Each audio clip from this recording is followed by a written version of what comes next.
मेरे प्रिय मित्रों और मेरे श्रोताओं और साहित्य प्रेमियों, आपका स्वागत है के की हिंदी के इस चैनल में। और कविता पाठ की इस कड़ी में अविनाश मिश्र की कुछ कविताएं हम पढ़ रहे थे और ये कविता व्यंग से भरी हुई है और ये बताती है कि जो लोग बड़े पदों पे चले गए हैं, गणमान्य हो गए हैं और अब उनका काम सिर्फ क्या है, बड़ी बड़ी सभाओं में जाना और फूल माला पहनना, दीप प्रज्वलन करना और पुरस्कार लेना देना, यही काम है। उनके बारे में कवि क्या कहता है? वह 20 वर्षों से दीप प्रज्वलन की दुनिया में है और इस दरमियान वह करीब 20,000 बार दीप प्रज्वलित कर चुका है। इस एक रास्ता में एक रास्ता अनुभव करता हुआ, इस एक रास्ता में एक सरसता अनुभव करता हुआ, मतलब उसमें भी आनंद आ रहा है उसको। वह सुरक्षा कारणों से अब तक टमाटरों, अंडों, जूतों, पत्थरों, थप्पड़ों और गोलियों से तो दूर है, लेकिन गालियों से नहीं।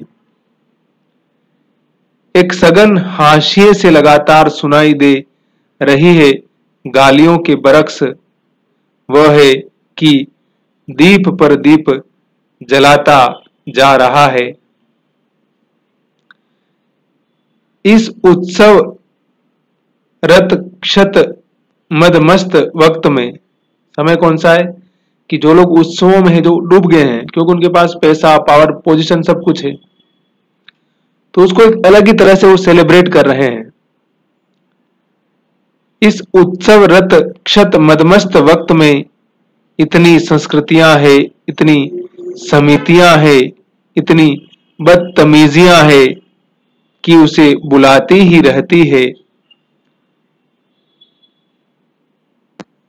अवसरा न अवसर दीप प्रज्वलन के लिए, और वह भी है कि सब आग्रहों को आश्वस्त करता हुआ प्रकट होता ही रहता है। एक प्रदीर्घ और अक्षत तब में ज्योतिर्मय बन उतरता हुआ,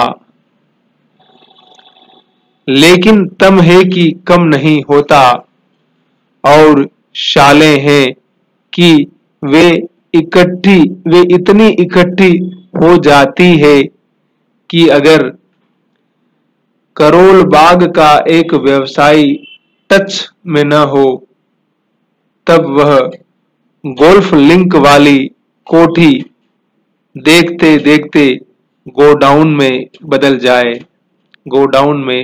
जाए।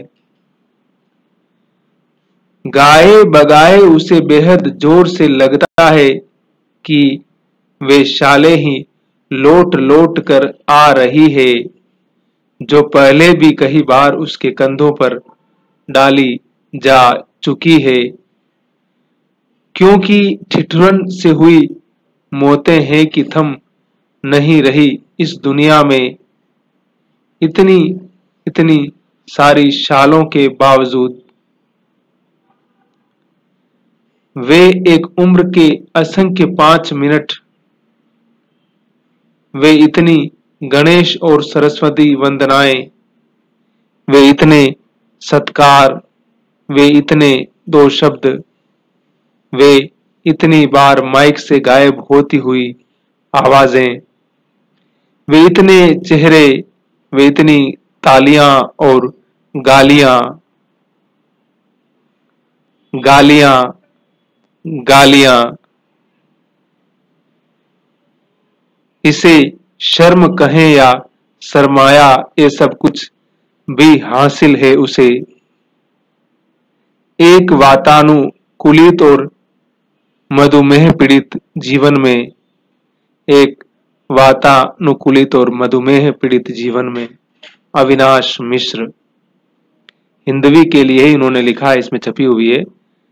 और ये किसके लिए है? जो गणमान्य, जो गणमान्य हो चुके हैं, उनके जीवन के बारे में लिखा है कि वो किस प्रकार का जीवन जी रहे हैं। कि जैसे जीवन की अनुभूतियां न जाने कब से गुजर चुकी हैं, लेकिन फिर भी वे उसी राग को आलाप रहे हैं, आलाप रहे हैं, आलाप रहे हैं। तो ऐसे लोग आपको हर जगह, हर शहर में मिल जाएंगे,